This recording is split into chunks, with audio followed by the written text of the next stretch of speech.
안녕하세요. 사연 읽어주는 남녀입니다. 오늘도 와주셔서 감사드리며 오늘의 사연 시작하겠습니다. 제 아들 정우는 5년 전에 결혼을 했어요. 며느리 채린이는 참 곱고 다소곳한 아이였죠. 첫 설날 그 아이가 부엌에서 서서 전을 부치던 모습이 아직도 눈에 선합니다. 어머니, 제가 만든 건데 입맛에 맞으실지 모르겠어요. 기름 냄새 사이로 수줍게 웃던 그 얼굴이 어찌나 예뻤는지요. 저는 그 웃음 하나에 마음이 녹아내렸습니다. 딸을 얻은 기분이 이런 걸까 싶었어요.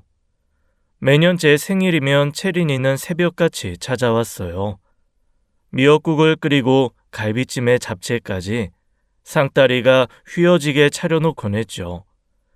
케이크에 촛불까지 꽂아두고는 저를 앉혀놓고 생일 축하 노래를 불러주었습니다. 어머니, 생신 축하드려요. 올해도 건강하게 오래오래 사셔야 돼요. 행복한 일만 가득해야죠. 아이고, 이것들이 나 울리려고 환장을 했구나. 내가 무슨 복을 쌓았다고 너를 얻었는지 몰라.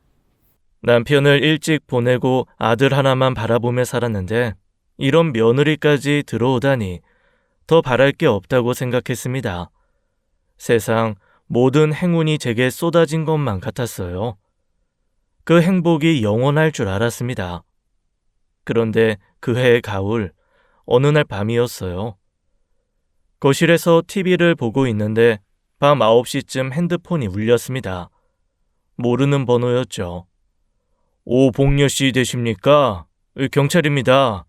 아드님 한정우 씨가 교통사고를 당하셨습니다. 지금 바로 병원으로 오셔야 합니다. 응급실에 도착하니 의사가 고개를 저으며 다가왔습니다. 최선을 다했지만 살리지 못했습니다. 유족분께 진심으로 애도를 표합니다. 무릎에서 힘이 빠져나갔어요. 그 자리에서 주저앉아 아들 이름을 불렀죠. 정우야, 정우야. 의료진이 영안실로 안내했습니다. 흰 천을 걷는 순간 차갑게 식은 아들의 얼굴이 보였어요. 가슴을 치며 울부짖었죠. 안 돼, 안 돼. 내가 대신 죽었어야지. 왜 네가 먼저 가? 왜? 아들 시신을 붙잡고 밤새 놓지 못했습니다. 장례식장에서 채린이는 저보다 더 크게 울었습니다. 영정사진 앞에 엎드려 오열하는 모습이 차마 눈뜨고 볼 수가 없었어요. 조문객들이 부축해서 일으켜 세워도 다리에 힘이 풀려 자꾸만 쓰러졌죠. 여보, 여보, 나 두고 가지 마. 왜 혼자 가? 나도 데려가. 나도 같이 데려가. 저는 정신이 반쯤 나간 상태였지만 저렇게 무너지는 며느리를 보며 생각했어요. 이 아이가 진심으로 내 아들을 사랑했구나. 저렇게까지 울 수 있는 건 진심이 아니면 불가능한 거라고 믿었습니다. 3일장이 끝나고 아들 정우 유고를 납골당에 넣은 뒤에도 며느리 채린이는 매일같이 저를 찾아왔습니다. 어머니, 식사는 하셨어요? 제가 미역국 끓여왔어요. 조금이라도 드셔야 돼요. 괜찮아. 난 괜찮으니까 너는 집에 가서 쉬어. 어머니가 안 드시면 저도 안 먹을 거예요. 같이 드셔요. 네? 주말마다 직접 반찬을 만들어 가져왔어요. 김치찌개, 된장찌개, 제육볶음까지 정성스레 담아왔죠. 아직 젊은 사람이 이러는 게 안쓰럽기도 하고 고맙기도 해서 볼 때마다 눈물이 났습니다. 그렇게 9개월이 흘렀어요. 어느 날 문득 이러면 안 되겠다는 생각이 들었습니다. 채린이는 아직 30 초반이고 정우 사이에서 아이도 없었어요. 인생이 창창한 아이가 이렇게 늙은 시어머니한테 붙어 있으면 안 된다고 생각했죠. 며느리가 또 찾아온 날 저는 마음을 굳히고 입을 열었습니다. 이제 그만해라. 네 인생 살아. 어머니, 그게 무슨 말씀이세요? 전 괜찮아요. 정말로. 됐어. 앞으로는 우리 연락하지 말자. 너 아직 젊잖아. 좋은 사람 만나서 다시 시작해야지. 어머니 어떻게 그러세요? 전 정우 오빠 아니면 안 돼요. 어머니까지 저 버리시면 전 어떡해요? 버리는 게 아니야. 놓아주는 거야. 가라. 며느리를 내보내고 저는 한참을 울었습니다. 마음 한구석이 찢어지는 것 같았지만 이게 그 아이를 위한 길이라고 스스로를 다독였어요. 그 후로 며느리에게서 몇 번 전화가 왔지만 일부러 받지 않았습니다. 벨소리가 울릴 때마다 손이 떨렸지만 꾹 참았죠. 한 달쯤 지나자 연락이 완전히 끊겼어요. 이제 됐다고 잘한 거라고 되뇌며 홀로 아들 없는 삶에 적응하려 했습니다. 그러던 어느 날이었습니다. 아들 정호 생일이 다가와 납골당을 찾아갔어요. 꽃다발을 들고 아들 납골당 앞에 섰죠. 정우야, 생일 축하해. 엄마 왔어. 한참을 울다가 문득 이상한 점이 눈에 들어왔습니다. 납골한 주변에 제가 지난번에 놓아둔 꽃 말고는 아무것도 없었어요. 먼지만 소복이 쌓여 있었죠. 며느리가 왔다 간 흔적이 단 하나도 없었습니다. 아무리 저와 연을 끊었다고 해도 죽은 남편 납골당에 한 번도 안 왔다는 게 이상했어요. 내가 아는 채린이는 이럴 아이가 아니었습니다. 장례식장에서 실신하며 울던 아이였어요. 나보다 더 크게 오열했던 아이였죠. 혹시 며느리에게 무슨 일이 생긴 건 아닌지 걱정이 되기 시작했습니다. 설명을 할 수 없는 불길한 느낌이 가슴 한구석에서 피어올랐어요. 납골당에서 나와 집에 돌아온 뒤에도 계속 며느리 생각이 났습니다. 그날 밤 잠을 이루지 못했어요. 천장만 멍하니 바라보다가 날이 밝았죠. 다음날 아침 고민 끝에 며느리에게 전화를 걸어보기로 했습니다. 그런데 전화기에서 뜻밖의 소리가 흘러나왔습니다. 지금 번호는 없는 번호이오니. 귀를 의심했어요. 혹시 잘못 누른 건가 싶어 몇 번을 다시 눌러봤죠. 결과는 똑같았습니다. 없는 번호. 번호를 바꾼 걸까요? 아니면 정말 무슨 일이 생긴 걸까요? 온갖 생각이 머릿속을 어지럽혔습니다. 그날 밤도 뒤척이다 새벽이 되었어요. 결국 직접 찾아가 보기로 결심했습니다. 다음날 아침 일찍 집을 나섰어요. 아들 정우와 채린이가 함께 살던 아파트 앞에 도착했습니다. 가슴이 두근거렸어요. 정말 무슨 일이 생긴 건 아닐까 걱정이 앞섰죠. 초인종을 눌렀어요. 잠시 후 문이 열렸는데 며느리가 아니었습니다. 처음 보는 젊은 남자가 서 있었어요. 저는 당황해하며 며느리가 혹시 이사를 했나 싶었죠. 저기 혹시 윤채린이라고 여기 살지 않나요? 채린이? 내 아내인데 할머니 누구야? 귀를 의심했습니다. 아내라고요. 멍하니 서서 남자를 바라봤어요. 분명 잘못 들은 거라 생각했습니다. 다시 한번 물었죠. 지금 뭐라고 하셨어요? 아내라고요? 아, 그러니까 내 아내 맞다고. 왜 자꾸 같은 말을 물어봐? 노망났나? 남자는 귀찮다는 듯 한숨을 내쉬었습니다. 짜증이 잔뜩 묻어있는 목소리였어요. 채린이 지금 집에 있나요? 없는데? 언제쯤 들어오나요? 몰라. 할 말 끝났으면 가요. 남자가 문을 닫으려 했습니다. 저는 급하게 물었어요. 잠깐만요. 채린이 연락처 좀 알 수 있을까요? 미쳤나? 처음 보는 사람한테 내가 왜 연락처를 알려줘? 당신이 잡상인인지 뭔지 어떻게 알아요? 아니, 잡상인 아니에요. 제발 연락처만. 아, 바쁘니까 가요. 쾅, 문이 닫혔습니다. 굳게 닫힌 문 앞에 멍하니 서 있었습니다. 대체 이게 무슨 상황인지 이해가 되지 않았어요. 아들 정우가 죽은 지 겨우 1년도 안 됐는데 며느리를 아내라고 부르는 남자가 나타났습니다.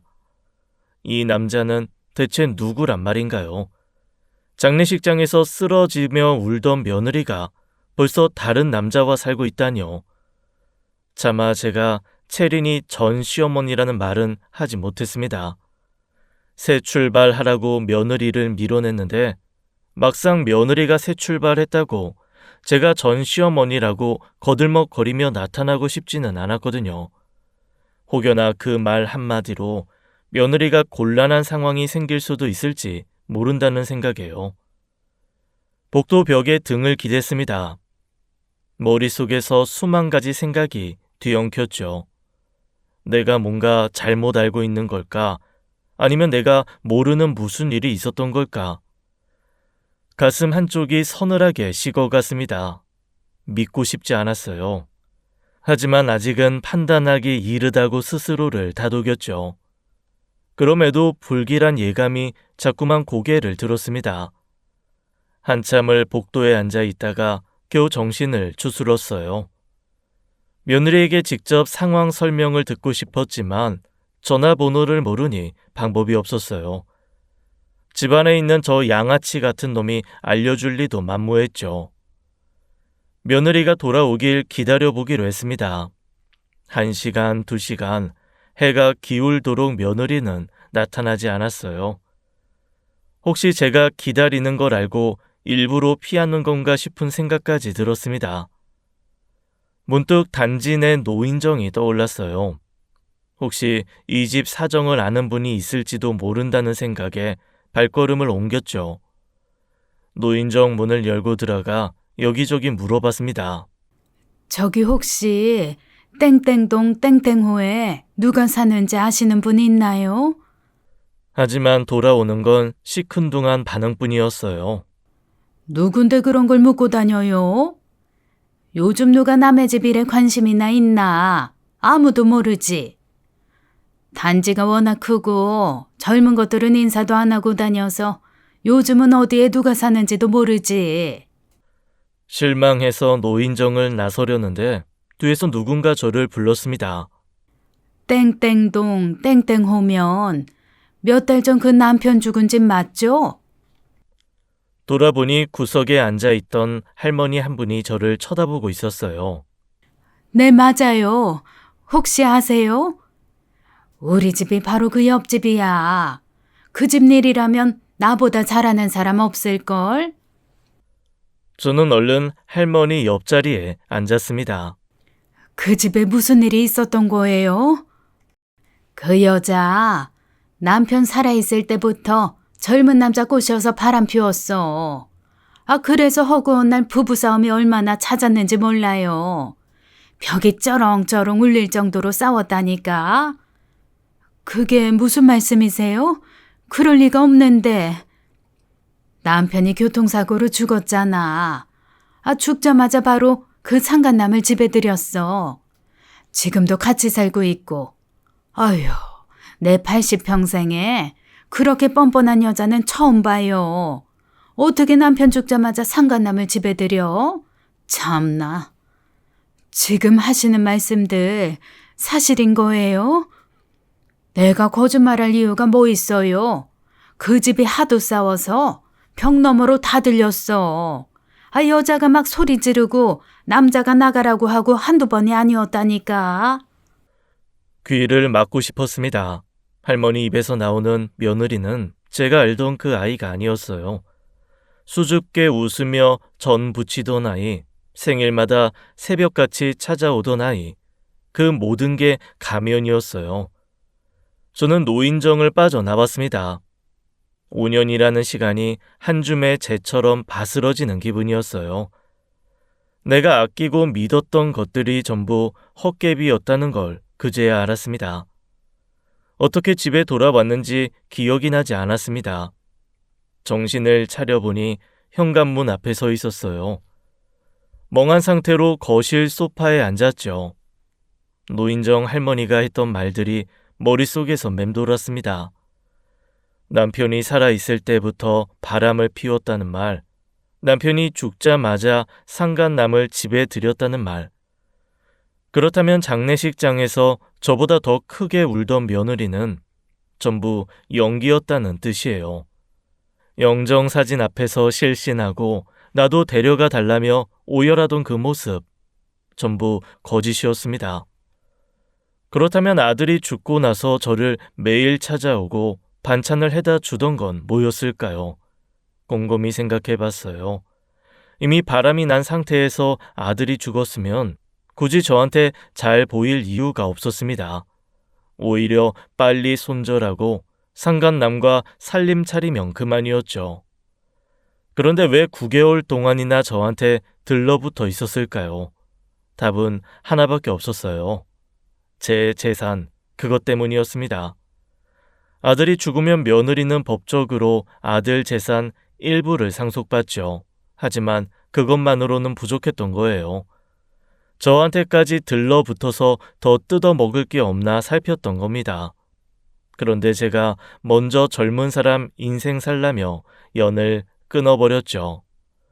더 이상 뜯어 먹을 수 없다고 판단되니까 미련 없이 떨어져 나간 겁니다. 아쉬운 척 울먹이다가 돌아서자마자 상간남과 살림을 차린 겁니다. 결혼 5년 동안 친딸처럼 굴던 며느리가 처음부터 끝까지 저와 아들을 속여온 거예요.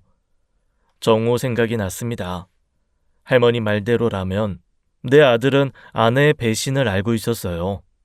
그래서 그렇게 자주 싸웠던 거죠. 얼마나 참담했을까요? 사랑하는 아내가 다른 남자와 바람이 났는데 어떤 심정이었을까요?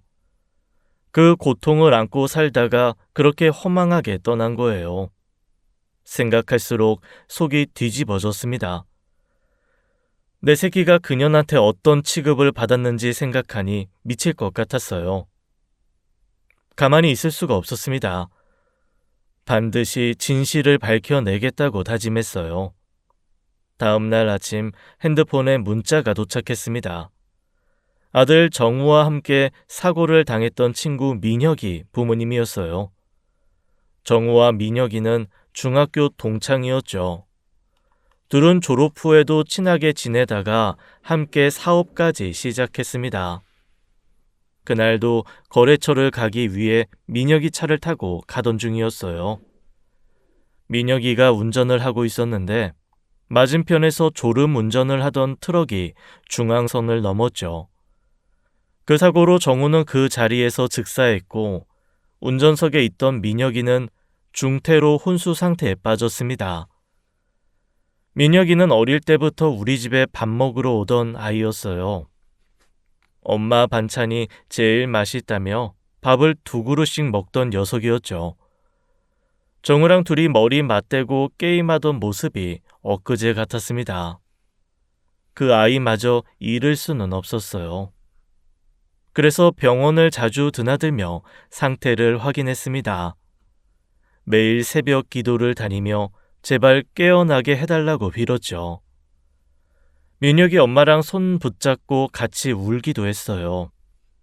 아들을 잃은 저나 아들이 언제 깨어날지 모르는 그 엄마나 처지는 매한가지였습니다. 문자를 열어봤어요. 어머니, 민혁이가 일주일 전에 깨어났습니다. 지금은 많이 회복돼서 대화도 할 수 있어요.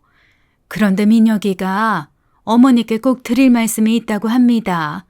시간 되실 때 병원에 와주실 수 있으신가요? 민혁이가 깨어났다는 소식에 안도가 밀려왔습니다. 10개월 넘게 혼수 상태였는데 살아났다니 정말 다행이었어요. 정우는 떠났지만 민혁이라도 살아서 천만 다행이라고 생각했죠. 그런데 문자 끝에 적힌 말이 마음에 걸렸습니다. 꼭 드릴 말씀이 있다니요. 무슨 이야기를 하고 싶은 걸까요? 혹시 정우에 대한 이야기일까요? 사고 당시 상황을 말해 주려는 걸까요? 아니면 정우가 민혁이한테 무슨 말을 남겼던 걸까요? 온갖 생각이 꼬리에 꼬리를 물었습니다. 어쩌면 정우가 죽기 전에 무슨 일이 있었는지 알 수 있을지도 몰랐어요. 가만히 앉아 있을 수가 없었습니다. 바로 외출 준비를 하고 집을 나섰어요. 버스를 타고 병원으로 향하는 내내 창문만 바라봤습니다. 민혁이가 무슨 말을 하려는 건지 복잡한 생각들이 머릿속을 가득 채웠어요. 병실 문을 열고 들어갔습니다. 침대에 민혁이가 누워 있었어요. 사고 후 홍수 상태에 있다가 일주일 전에 깨어난 아이였죠. 몸이 반쪽이 되어 있었습니다. 팔다리는 뼈만 앙상하게 남았고 얼굴은 핏기 하나 없이 창백했어요. 밥 2그릇씩 먹던 건장한 청년이 어디로 간 건지 알 수 없었죠. 오랜 혼수 상태로 근육이 다 빠져서 몸을 제대로 가누지도 못하는 상태였습니다. 민혁이 곁으로 다가가 손을 잡았어요. 민혁아, 살아있어서 정말 다행이다. 정말 다행이야. 민혁이 눈에 눈물이 고였습니다. 입술이 파르르 떨렸죠. 뭔가 말하려는 것 같았지만 소리가 나오지 않았어요. 성대가 손상돼서 말을 못한다고 들었습니다. 민혁이는 떨리는 손으로 제 손을 꽉 잡았어요. 눈빛이 미안하다고 말하고 있었죠. 괜찮다고, 네 잘못이 아니라고 말해주었습니다. 민혁이가 고개를 돌려 옆에 있던 노트북을 눈짓으로 가리켰어요. 민혁이 어머니가 노트북을 가져다 주었죠. 민혁이는 떨리는 손으로 힘겹게 키보드를 두드리기 시작했습니다. 한 글자 한 글자 치는데 온 힘을 쏟는 것 같았어요. 이윽고 화면에 글자가 떠올랐죠. 정우가 남긴 게 있어요. 여기로 가보세요. 그 아래 주소가 적혀 있었습니다. 처음 보는 주소였어요. 민혁아, 이게 뭐야? 정우가 뭘 남겼다는 거니? 민혁이 얼굴이 갑자기 붉게 달아올랐습니다. 눈에 핏줄이 섰어요. 온몸이 부들부들 떨리기 시작했죠. 침대 옆 모니터에서 경고음이 울렸습니다. 혈압과 심박수가 급격히 치솟고 있었어요. 민혁이가 무언가 크게 분노를 하고 있었습니다. 의료진들이 급하게 달려왔죠. 어머니, 죄송합니다. 환자가 흥분하면 위험해요. 지금은 절대 안정을 취해야 해요. 면회는 여기까지만 해주세요. 민혁이 손을 놓았습니다. 민혁이가 무언가 더 전하려는 듯 저를 바라봤지만 의료진이 막아섰어요. 병실을 빠져나와 복도에 섰죠. 노트북 화면에 적혀 있던 주소가 눈앞에 아른거렸습니다. 정우가 남긴 게 있다고 했어요. 대체 뭘 남겼다는 걸까요? 그리고 민혁이는 왜 그토록 분노한 걸까요? 무엇이 저 아이를 저렇게 흥분하게 만든 걸까요? 정우와 관련된 일이라면 저도 알아야 했습니다. 그 주소를 머릿속에 또렷이 새겼어요. 당장 찾아가 봐야겠다고 생각했습니다. 다음 날 아침 민혁이가 알려준 주소를 찾아갔습니다. 낯선 건물 앞에 도착했어요. 허름한 건물이었죠. 건물 간판을 하나씩 살피다가 어떤 사무실 이름이 눈에 들어왔습니다. 흥신소. 정우도 며느리 외도를 알고 있었던 거예요. 문을 열고 들어갔어요. 저기요, 혹시 한정우라는 사람이 의뢰한 건이 있나요? 한정우요? 잠시만요.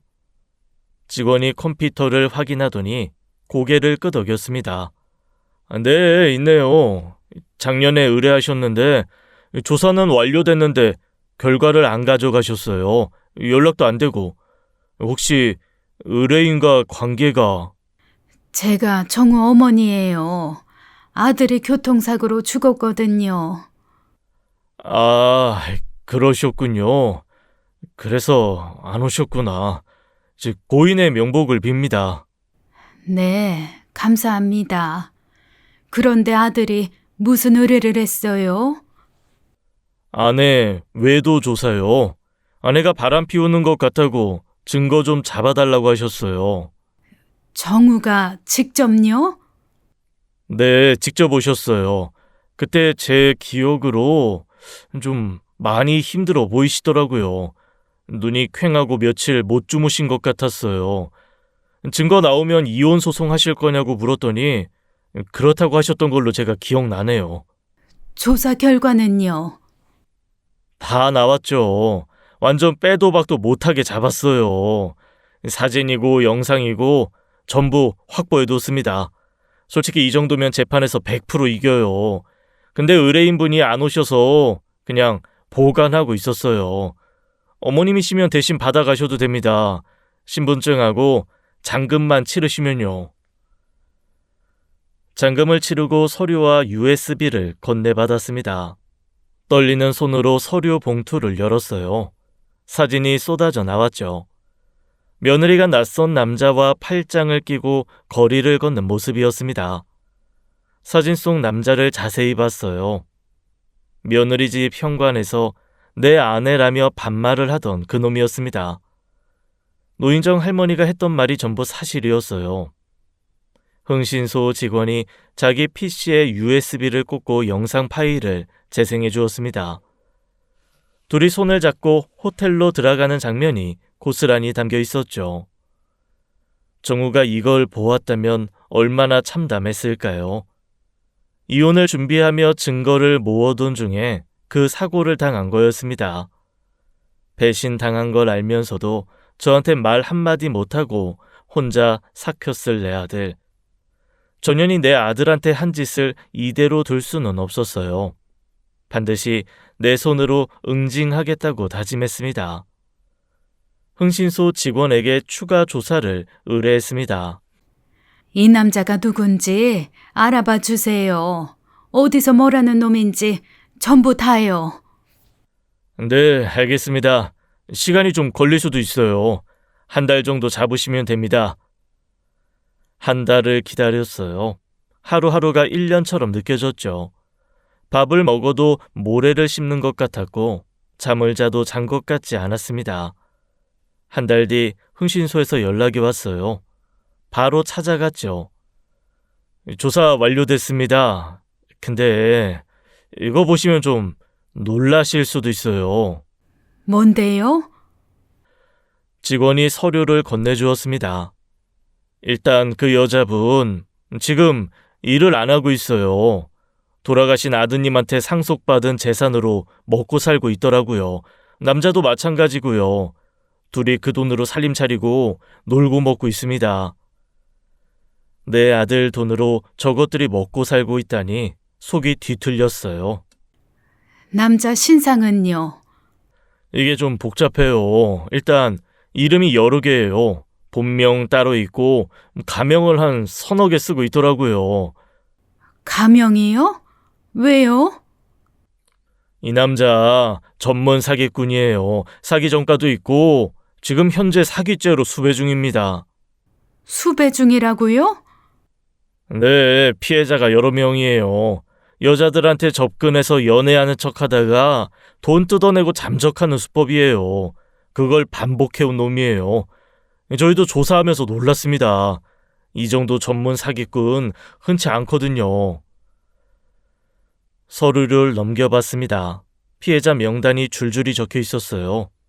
이런 놈이 내 며느리랑 살고 있었던 거예요. 며느리는 이 사실을 알고 있어요? 조사해본 바로는 모르는 것 같아요. 완전히 빠져 있더라고요. 남자가 하자는 대로 다 해주고 돈도 갖다 바치고 전형적인 호구 상태예요. 솔직히 말씀드리면 저 남자 목적이 뻔해요. 여자분 재산 다 빼먹고 튈 겁니다. 지금까지 패턴이 다 그랬거든요. 며느리가 사기꾼한테 홀려서 아들 재산을 갖다 바치고 있다니 기가 막혔습니다. 내 아들이 피땀 흘려 번 돈이에요. 그 돈을 저 사기꾼 놈한테 갖다 바친다고요? 그 꼴은 절대 못 보지요. 제가 직접 손을 써야겠다고 생각했습니다. 복수 계획을 세웠습니다. 며느리가 사는 아파트를 다시 찾아가기로 했어요. 전에 왔을 때는 그 남자만 있었죠. 이번에는 며느리가 있을 때를 노려야 했습니다. 제가 찾아가서 초인종을 누르면 며느리는 분명 숨을 거예요. 그래서 아파트 근처에서 기다렸습니다. 1시간쯤 지났을까요? 며느리가 혼자 집으로 들어가는 게 보였어요. 잠시 뒤 며느리 집에 가서 초인종을 눌렀습니다. 문이 열리자 일부러 힘없고 초췌한 표정을 지었어요. 며느리가 저를 보더니 눈이 휘둥그레졌죠. 어머니, 여기까지 어떻게 오셨어요? 체리나, 할 말이 있어서 왔다. 잠깐만 들어가도 되겠니? 며느리 얼굴에 당혹감이 스쳤습니다. 하지만 전시어머니를 문 앞에 세워둘 수는 없었는지 문을 열어주었어요. 네, 일단 들어오세요. 거실에 들어섰는데 소파에 누군가 앉아 있었습니다. 그놈이었어요. 며느리 집 현관에서 제게 반말하던 그 남자, 사기꾼 새끼요. 며느리가 당황하며 얼른 남자 옆으로 갔죠. 어머니, 이 사람은 저랑 최근에 좋은 감정으로 만나고 있는 사람이에요. 오늘 잠깐 집에 놀러 온 건데. 남자가 자리에서 일어나 고개를 숙였습니다. 안녕하세요. 저번에 제가 너무 실례했습니다. 누군지 몰라서 그랬어요. 진심으로 죄송합니다. 뻔뻔한 놈이었습니다. 며느리가 제 눈치를 살폈어요. 남자가 있는 걸 제가 어떻게 생각할지 걱정되는 눈치였죠. 저는 일부러 부드러운 표정을 지었습니다. 체리나, 나 그렇게 꽉 막힌 사람 아니야. 내가 너 새 출발하라고 보내준 거잖아. 젊은 사람이 새 사람 만나는 거 당연한 거지. 아무렇지 않아. 어머니, 정말요? 감사해요. 어머니가 그렇게 말씀해 주시니까 얼마나 다행인지 몰라요. 사실 어머니 눈치가 많이 보였거든요. 정우 오빠 죽고 나서 새 사람 만나는 게 어머니한테 어떻게 보일까 걱정이 많았어요. 어머니가 저 나쁘게 보실까봐 마음이 무거웠어요. 그런 거 신경 쓰지 마. 네 인생이니까. 정우도 네가 행복하게 사는 걸 원할 거야. 어머니 정말 감사해요. 어머니가 이렇게 이해해 주실 줄 몰랐어요. 속으로 웃음이 났습니다. 인연이 내 앞에서 저렇게 뻔뻔하게 구는 꼴을 보니 오히려 마음이 단단해졌어요. 계속 그렇게 방심하라 생각했습니다. 제가 어떤 그물을 치고 있는지도 모르게 말입니다. 거실 소파에 앉자마자 본론을 꺼냈습니다. 체리나, 사실 내가 요즘 몸이 좀 안 좋아서 병원에 다녀왔어. 네? 어디가 편찮으세요? 암이라고 하더라. 의사가 길어야 6개월이라고 했어. 며느리 눈에 눈물이 고였어요. 손으로 입을 막으며 울먹였죠. 어머니, 그게 무슨 말씀이세요? 어떻게 그런 일이? 다른 병원도 가보셔야 돼요. 오진일 수도 있잖아요. 요즘 의술이 얼마나 좋은데요. 포기하시면 안 돼요. 큰 병원 가서 다시 검사 받아보세요. 제가 병원 알아볼게요. 저는 그 눈물을 보며 생각했습니다. 저게 연기라는 걸 이제는 알아요. 장례식장에서도 저렇게 울었죠. 펑펑 울고 실신까지 하더니 돌아서서는 상간남이랑 살림을 차린 년이에요. 됐어. 울지 마. 여러 군데 가봤어. 다 똑같은 소리야. 나는 다 받아들였어. 근데 문제가 하나 있어. 문제요? 무슨 문제요? 재산 말이야. 내가 죽으면 재산을 누구한테 줘야 할지 모르겠어서. 재산이라는 말이 나오자 며느리 눈빛이 달라졌습니다.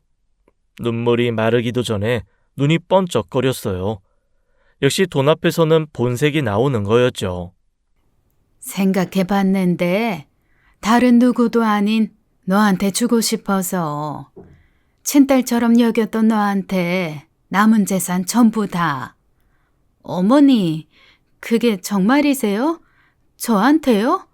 진짜 저한테 다 주신다고요? 그래. 남한테 가느니 너한테 가는 게 맞지. 어머니, 감사해요. 정말 감사해요. 어머니가 저 그렇게 생각해 주시는지 몰랐어요. 대신 부탁이 하나 있어. 뭔데요? 말씀하세요. 뭐든지 할게요. 죽기 전까지 외롭지 않게 나랑 같이 시간 좀 보내줘. 얼마 안 남았잖아. 그리고 내가 죽으면 장례 좀 치러주고. 일부러 눈물까지 글썽였습니다. 며느리가 제 손을 덥석 잡았어요. 어머니 당연하죠. 제가 어머니 끝까지 모실게요. 어머니가 저한테 얼마나 잘해주셨는데요. 제가 효도할게요. 걱정 마세요. 제가 옆에서 끝까지 보살펴 드릴게요. 고맙다, 체리나. 네가 그렇게 말해주니까 마음이 놓인다. 며느리 손을 꼭 잡았습니다. 겉으로는 감동받은 시어머니였지만 속으로는 웃음이 나왔어요. 니년이 함정에 걸려들었다고 생각했습니다. 다음 날부터 며느리를 부려먹기 시작했습니다. 새벽 6시에 전화를 걸었어요. 체리나, 나 아침 못해 먹겠어. 와서 밥 좀 차려줘. 네? 지금이요? 새벽 6시인데. 아프니까 혼자 못하겠어. 빨리 와. 며느리가 눈을 비비며 왔습니다. 아침밥을 차려주더니 가려고 하길래 불러 세웠어요. 어디가? 청소도 해야지. 빨래도 밀렸어. 장도 봐야 하고. 네, 알겠어요. 유산 때문인지 군말 없이 시키는 대로 했습니다. 그렇게 한 달 정도 부려먹으니 며느리가 지쳐가는 게 보였어요. 얼굴에 다크서클이 내려앉고 볼도 쏙 들어갔죠. 어느 날 설거지를 하던 며느리가 슬쩍 물었습니다. 어머니, 그런데 재산이 정확히 어느 정도 되세요? 제가 알아야 나중에 상속 절차도 준비하고 그렇잖아요. 속내가 빤히 보였어요. 얼마나 되는지 궁금해서 못 참는 거였죠. 제가 부자인 걸 알지만 정확한 금액은 모르는 상태였습니다. 이때다 싶었어요. 건물이 하나 있어. 시가로 100억은 넘을 거야. 100억이요? 며느리 눈이 휘둥그레졌습니다. 그런데 문제가 있어. 내 동생 달 수 있잖아. 그놈이 평생 날 괴롭힌 원수 같은 놈이야. 네? 삼촌이요? 근데 어머니 삼촌이랑 사이 좋으신 거 아니었어요? 명절 때 보면 잘 지내시던데. 겉으로만 그래. 사람들 앞에서야 웃고 떠들지. 속으로는 원수야. 그 속을 네가 어떻게 알겠니? 어릴 때부터 나한테 못할 짓을 얼마나 했는지 몰라. 아, 그런 사정이 있으셨군요. 내가 죽으면 법적으로 재산이 전부 그놈한테 가. 그게 싫어서 유언장 쓰려는 거야. 그놈한테 한 푼도 안 주고 너한테 다 물려주고 싶어. 유언장을 쓰시면 제가 다 받을 수 있는 거예요? 그래, 유언장에 너한테 다 준다고 적으면 돼. 어머니, 그래도 치료 잘 받으셔야 돼요. 돌아가시면 안 돼요. 입으로는 저러면서 속으로는 빨리 죽기를 바라는 게 빤히 보였습니다. 대신 조건이 있어. 조건이요? 내가 죽기 전까지 친딸처럼 효도해야 돼. 진짜 효도. 알겠어? 100억이라는 말에 며느리 눈빛이 완전히 달라졌어요. 네, 어머니. 무슨 일이든 할게요. 제가 진짜 효녀처럼 모실게요.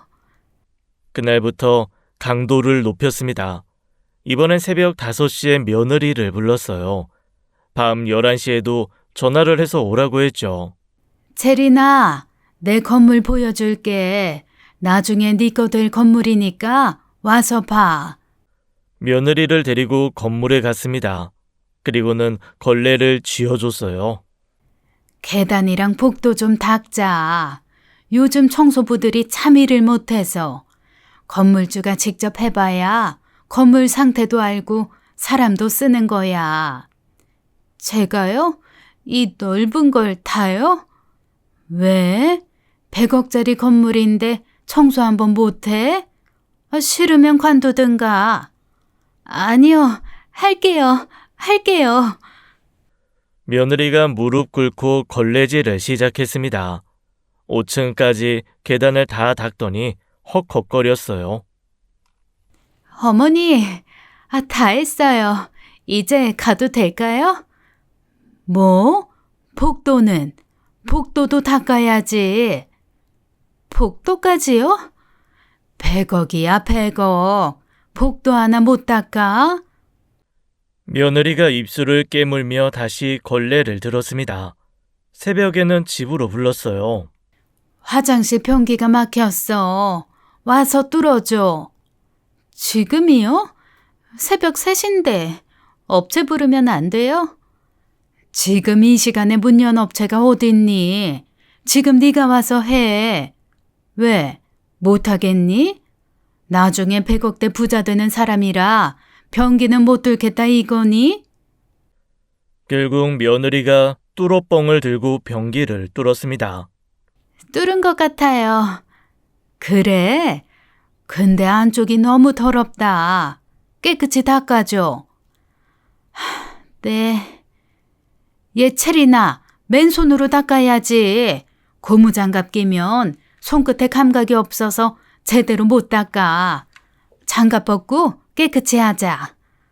맨손으로요? 왜? 100억 부자 되는 사람이라 이런 건 못하겠다 이거니? 며느리는 이를 악물고 변기 안쪽에 손을 넣었어요. 100억 생각하며 꾹 참는 게 눈에 보였습니다. 어느 날 친구들을 집으로 불렀습니다. 며느리에게 전화를 걸었어요. 체리나, 내일 친구들 집에 오거든. 큰 상 좀 차려줘. 큰 상이요? 몇 분이나 오시는데요? 15명. 잡채에 전에 갈비찜에 불고기에 잔치국수까지. 제대로 차려. 그 많은 걸 저 혼자 다요? 왜? 100억 받을 사람이라 이제는 음식도 못해? 싫으면 관두든가. 아니요, 할게요.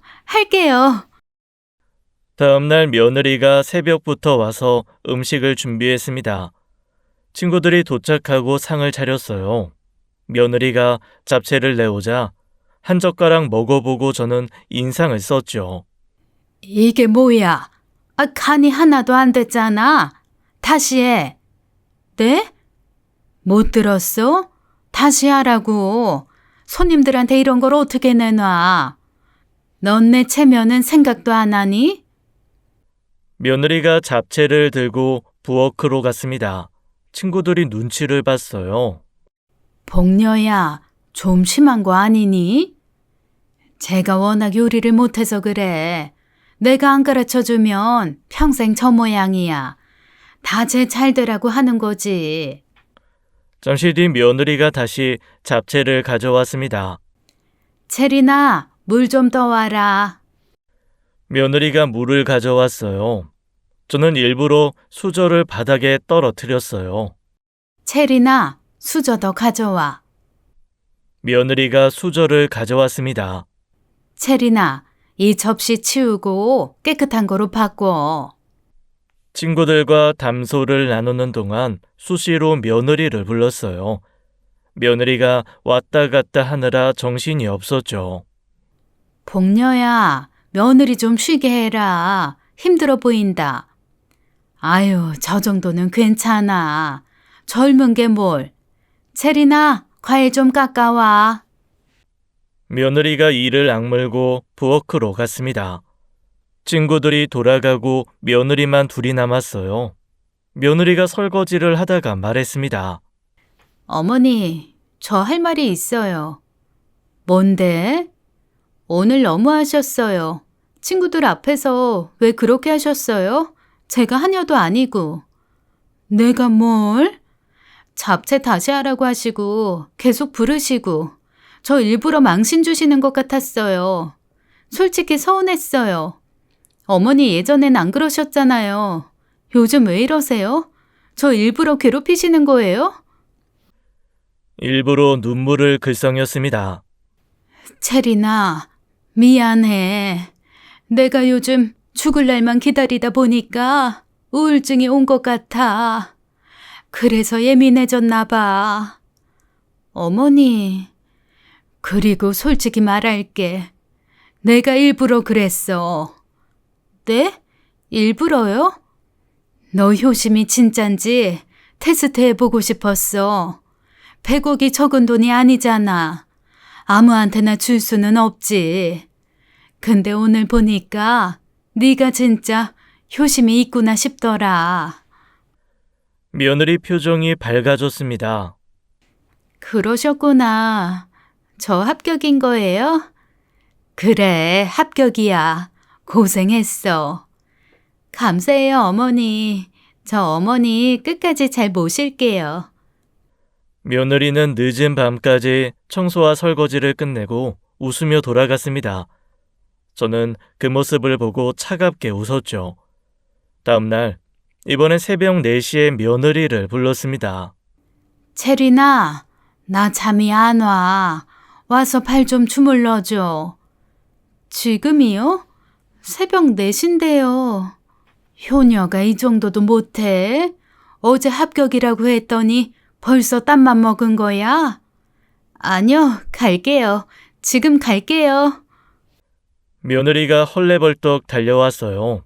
발을 2시간 주무르고 나서 보냈습니다. 그날도 밥 차려라, 청소해라, 늦은 저녁까지 일을 시켰습니다. 그리고 며느리가 집으로 돌아간 뒤 밤 11시에 또 전화를 걸었어요. 체리나, 큰일 났어. 나 배가 너무 아파. 빨리 와. 네? 배가요? 119 부를까요? 아니, 그냥 약 좀 사다 줘. 빨리. 며느리가 허겁지겁 약을 들고 왔습니다. 어머니, 약 가져왔어요. 어디가 아프세요? 병원 가봐야 하는 거 아니에요? 지금은 좀 괜찮아진 것 같네. 누워있으니까 나아졌나 봐. 그래도 와줘서 고마워. 며느리 얼굴이 굳었어요. 하지만 내색하지 못하고 돌아갔죠. 다음 날도 그 다음 날도 똑같이 했습니다. 새벽에 부르고 저녁에 집에 보내고 밤에 또 부르고 며칠이 지나자 며느리 얼굴이 반쪽이 됐어요.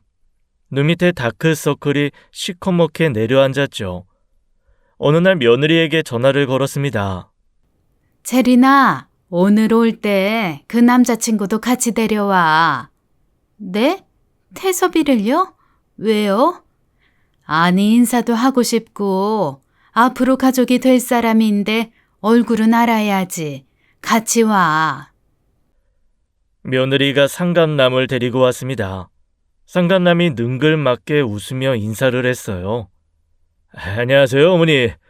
체린이한테 이야기 많이 들었습니다. 그래, 어서 와. 근데 마침 잘 왔다. 집에 수리할 때가 많아서 그래. 술이요? 응, 담장 페인트 칠 좀 해야 하고 문짝도 삐걱거려서 손봐야 하고. 할 줄 알지? 아, 그게... 왜? 못하겠어? 체린이가 나중에 100억짜리 건물 받을 건데 남자친구 되는 사람이 페인트 칠 하나 못해? 아니요. 하죠. 당연히 해야죠. 상간남에게 페인트통과 붓을 쥐어줬습니다. 담장 페인트 칠을 시키고 문짝 수리도 시켰어요. 아, 마당에 풀이 너무 많이 자랐네. 저것도 다 뽑아줘. 풀까지요? 마당이 꽤 넓은데. 100억이야, 100억. 풀 뽑기가 뭐가 대수야? 상간남이 땀을 뻘뻘 흘리며 풀을 뽑았습니다. 며느리도 놀고 있을 수는 없었죠. 체리나, 넌 집 안 청소해? 빨래도 하고 내 시중도 들어야지. 네, 어머니. 며느리는 청소기 돌리고 빨래 널고 제 시중까지 들었어요. 상간남은 바깥에서 페인트 칠해 풀 뽑기에 정신이 없었죠. 둘 다 100억 때문에 아무 말도 못하고 시키는 대로 했습니다. 저는 마루에 앉아 시원한 수박을 먹으며 둘을 구경했어요. 땀 흘리며 일하는 꼴을 보니 속이 다 시원했습니다. 이제는 본격적으로 며느리한테 간 아들 돈을 되찾을 차례였어요. 며칠 뒤 며느리를 앉혀놓고 심각한 표정을 지었습니다. 체리나, 문제가 생겼어. 네? 무슨 문제요? 건물 말이야. 100억짜리 건물에 내 동생 지분이 6억어치 끼어 있더라고. 네? 삼촌 지분이요? 그래. 옛날에 건물 살 때 돈이 모자라서 동생한테 빌렸거든. 그때 지분으로 줬어. 그러면 어떻게 되는 거예요? 한숨을 쉬었습니다. 내가 유언장을 써도 동생 지분은 동생 거야. 건물 전체를 너한테 못 줘.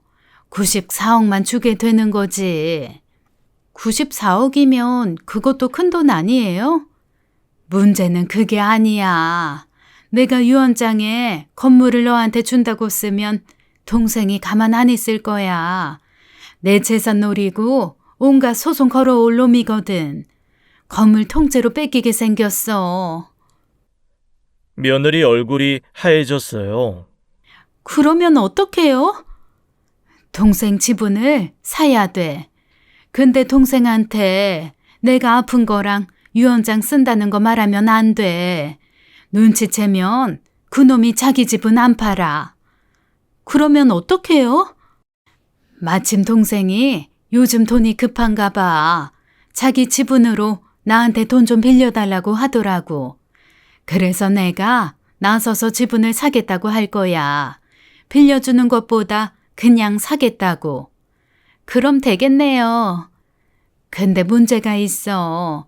내 돈이 전부 부동산에 묶여 있어서 당장 현금이 없어. 네? 너 정우한테 유산으로 집 받았잖아. 네, 받았어요. 그 집 팔어. 6억 현금만 들어서 동생 집은 사면 돼. 그러면 건물이 100% 내 거가 되고 유언장 쓰면 100억 전체가 너한테 가. 며느리가 망설였습니다. 제 집을 팔아요? 근데 어머니, 제가 직접 삼촌 지분을 사면 안 돼요? 안 돼. 네가 사면 동생이 눈치채. 정우 마누라가 왜 갑자기 지분을 사냐고. 내가 나서야 자연스러워. 그렇긴 한데. 뭘 고민해? 6억 내고 100억 받는 건데 94억 남는 장사야. 이것도 못 믿어? 내가 널 속이겠니? 너 지금 나 의심하니? 유언장까지 쓰겠다는데. 나 좀 기분이 나쁘네. 불쾌한 표정을 지었습니다. 아니요. 절대 아니에요. 어머니 100% 믿어요. 제가 바보 같았어요. 옆에 있던 상간남이 며느리를 쿡쿡 찔렀어요.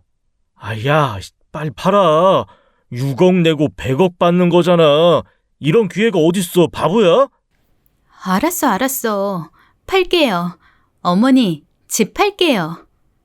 한 달 뒤 며느리가 금매로 집을 팔아 6억을 현금으로 만들어 왔습니다. 어머니, 6억 가져왔어요. 그래, 잘했어. 같이 법무사 가자. 며느리와 함께 법무사 사무실로 갔어요. 진짜 남동생 지분을 제 명의로 6억에 매입했습니다. 동생 달수는 돈을 받고 좋아했죠. 이어서 유언장을 공증받았어요. 건물 전체를 며느리에게 유증한다고 작성했습니다. 단 수증자가 부도덕한 행위를 할 경우 유언을 철회한다는 조건을 넣었어요. 며느리는 그 조건이 무슨 뜻인지도 모르고 좋아했습니다. 유언장 공증 후에도 며느리와 상간남을 부려먹었습니다. 새벽에 부르고 밤에 부르고 온갖 일을 시켰어요. 며느리는 하루에 4시간도 못 자는 날이 허다했죠. 얼굴이 반쪽이 되고 눈 밑에 다크서클이 시커멓게 내려앉았습니다. 어느 날 며느리가 제게 물었어요. 어머니, 요즘 컨디션이 어떠세요? 뭐가? 아니, 그러니까 병원은 다니고 계시죠? 다니지. 근데 어머니가 6개월이라고 하셨잖아요. 근데 벌써 8개월이 지났거든요. 그러네. 시간 빠르네. 그러니까 제 말은 어머니 상태가 어떠시냐고요. 좋아지신 거예요? 나빠지신 거예요? 며느리가 뭘 묻고 싶은 건지 뻔히 알았습니다. 대체 내가 왜 안 죽냐는 거였죠. 얼마나 다급하고 힘들면 저걸 저렇게 직접적으로 물어보나 싶어 황당했어요. 체리나, 사실 오늘 병원 다녀왔는데 좋은 소식이 있어. 좋은 소식이요? 암이 완치됐대. 의사가 기적이라고 하더라. 이런 케이스는 처음 본다고. 며느리 얼굴이 굳었습니다. 완치요? 나 이제 안 죽어. 그러면 유언장에 적힌 유산은 어떻게 되는 거예요? 유언이란 게 내가 죽어야 효력이 생기는 거야. 그전에는 아무것도 안 돼. 그러면 저는요? 전 어떻게 되는 거예요? 뭐가? 지금처럼 효도하면 되지. 내가 죽을 때까지. 근데 어머니가 10년 뒤에 죽을지 20년 뒤에 죽을지 어떻게 알아요? 그때까지 계속 이렇게 노예처럼 일해야 하는 거예요? 노예? 효도하는 게 노예야? 며느리가 버럭 소리를 질렀습니다. 아니, 저 진짜 못 해먹겠어요. 새벽에 부르고 밤에 부르고 잠도 못 자고 변기도 맨손으로 닦고 6억이나 들였는데 이게 뭐예요? 저 속은 거잖아요. 억울해서 못 살겠어요. 뭐라고? 어머니가 저 속인 거잖아요. 6개월이라면서요. 죽는다며요. 근데 완치됐다고요? 그럼 저는요? 제 6억은요?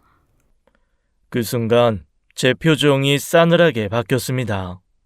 내가 널 속였다고? 그럼 뭐예요? 이거 사기잖아요. 사기? 네가 지금 사기라고 했어? 네, 사기예요. 그래? 지금 나한테 사기에 대한 이야기를 하자는 거지? 저는 방으로 들어가 서류를 가지고 나왔습니다. 그리고 테이블 위에 서류 봉투를 꺼내 며느리 앞에 던졌어요. 열어봐. 이게 뭔데요? 열어보라고. 며느리가 봉투를 열었습니다. 안에서 사진이 쏟아졌어요. 며느리와 상간남이 함께 찍힌 사진이었죠. 팔짱을 끼고 걷는 사진, 입 맞추는 사진, 호텔 출입 영상 캡처 사진, 녹음 파일 목록까지 있었습니다. 며느리 얼굴이 하얗게 질렸어요. 이게 뭐예요? 네가 내 아들 살아있을 때부터 바람 피운 거 다 알고 있었어. 네? 정우가 이혼 준비하면서 흥신소에 의뢰했더라. 증거 다 모아놨어. 사진, 영상, 녹음 전부 다. 어머니, 이건 제 말 좀 들어보세요. 뭘 들어? 네 년이 내 아들 등 뒤에서 그놈이랑 붙어먹은 거 여기 다 나와 있는데. 며느리가 울부짖기 시작했습니다. 어머니, 6억 돌려주세요. 저 집 팔아서 드린 거잖아요. 사기치신 거잖아요. 사기? 뭐가 사기야? 암 걸렸다고 해놓고 완치됐다면서요. 저한테 돈 뜯어낸 거잖아요. 네가 나한테 준 6억은 정당한 증여야. 너도 동의했고 나도 유언장 써서 공증까지 했잖아. 뭐가 사기야? 민사소송 걸 거예요. 변호사 선임해서 다 받아낼 거예요. 해봐. 근데 네가 이길 것 같니? 암도 없으면서 거짓말한 거잖아요. 사기죄로 고소할 거예요. 암 없다고 누가 그래? 서류 봉투에서 종이 한 장을 더 꺼냈습니다. 진단서야. 읽어봐. 며느리가 진단서를 봤어요. 눈이 휘둥그레졌죠. 이게 진짜예요? 그래. 나 진짜 암이야. 지금도 치료 중이고. 난 너한테 거짓말한 거 없다. 넌 다르지만. 며느리 얼굴이 일그러졌습니다. 법적으로 아무 문제 없어. 증여도 정당하고 유언장도 공증받았고 암 진단도 진짜야. 네가 뭘로 고소해? 어머니. 그리고 유언장에 뭐라고 적었는지 기억나? 수증자가 부도덕한 행위를 할 경우 유언을 철회한다. 내년 외도가 부도덕한 행위 아니야? 며느리가 바닥에 주저앉았어요. 꺼져. 다시는 내 앞에 나타나지 마라. 며칠 뒤 며느리가 상간남을 데리고 집으로 쳐들어왔습니다. 현관문을 벌컥 열고 들어오더니 상간남이 소리를 질렀어요. 야, 할머니! 나와! 뭐야, 이 소라는. 건물 증여 안 하면 가만 안 둬, 알아? 뭐라고? 우리가 만만하게 보여? 6억 날리고 가만히 있을 것 같아? 지금 당장 증여 안 하면 어떻게 되는지 보여줄까? 어머니, 지금까지 당한 거 생각하면 이 정도는 해주셔야 하는 거 아니에요?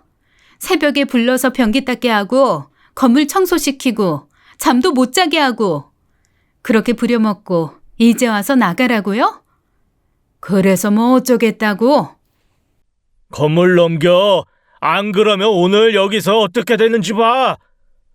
상간남이 주먹을 불끈 쥐며 다가왔어요. 저는 손뼉을 쳤습니다. 짝짝짝. 그때 안방 문이 열리더니 건장한 남자 3명이 방망이를 들고 나왔어요. 상간남과 며느리 얼굴이 하얗게 질렸죠. 뭐야 이건? 이럴 줄 알고 미리 준비해뒀지. 어머니, 이게 무슨... 저기 저놈 보여? 저는 검지로 상간남을 가리켰습니다. 내 아들 마누라 꼬셔서 가정 파탄 낸 놈이야. 유부녀인 줄 알면서 붙어먹은 상간남이지. 흥신소 남자들이 고개를 끄덕였어요.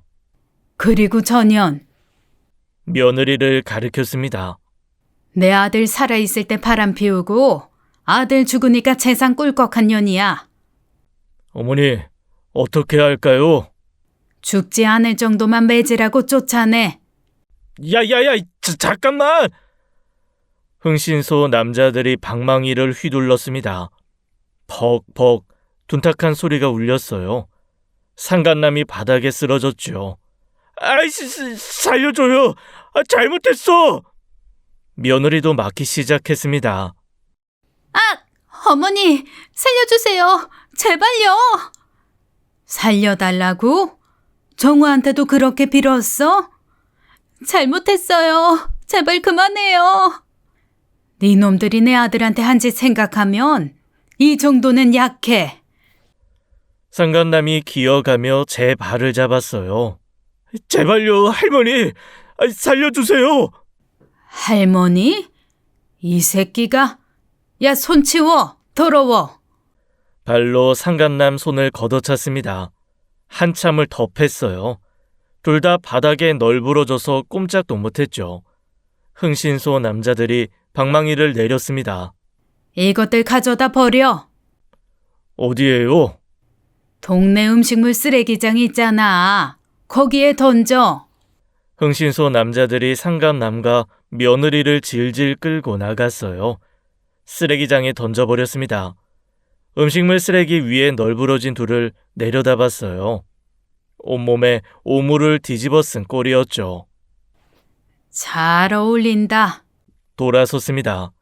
쓰레기장을 떠나기 전에 경찰에 전화를 걸었습니다. 사기죄로 수배 중인 남자를 찾았다고 신고했어요. 얼마 뒤 경찰이 도착해서 쓰레기 더미에 쓰러져 있는 상간남을 연행해 갔죠. 며느리는 저를 폭행죄로 고소했습니다. 사기죄로도 고소했어요. 하지만 소용없었죠. 유언 철회는 유언자의 정당한 권리였습니다. 유언장에 수중자가 부도덕한 행위를 할 경우 유언을 철회한다는 조건이 있었어요. 며느리의 외도가 부도덕한 행위가 아니면 뭐가 부도덕한 행위겠습니까? 저는 유언 철회를 선언했습니다. 오히려 제가 먼저 소송을 걸었어요. 며느리가 착한 며느리 행세를 하며 저를 속여서 제 몫의 아들 유산 상속을 포기하게 만든 것이 사기라고 주장했습니다. 민법 제110조 사기에 의한 의사표시 취소 소송을 제기했죠. 며느리가 외도 사실을 숨기고 효부 행세로 저를 속여 상속 포기하게 만든 점이 인정됐습니다. 법원은 제 상속 포기가 사기에 의한 것이라며 취소를 인정했어요. 며느리에게 아들 유산 중 제 법적 상속분 40%를 돌려주라고 판결이 확정됐습니다. 며느리는 남자도 잃고 집도 잃고 저에게 돈까지 갚아야 할 처지가 됐어요. 돈이 없다고 했지만 상관없었습니다. 통장을 차압해버렸죠. 평생 이렇게 괴롭혀 줄 생각이었습니다. 며느리가 울며 용서해달라고 빌었지만 절대 용서할 생각이 없었어요. 폭행에 대해서는 벌금형을 받았습니다. 초범인 점, 나이가 많은 점, 며느리의 외도와 상간남이 제 집까지 들어와 협박한 점 등이 정상 참작되었어요. 상간남은 지난 사기죄들이 합쳐져서 징역 8년형을 받았습니다. 모든 것이 끝난 뒤 납골당을 찾아갔어요. 아들 앞에 섰습니다. 잘 싸웠다고 이제 편히 쉬라고 인사했죠. 하늘은 스스로 돕는 자를 돕는다고 했습니다.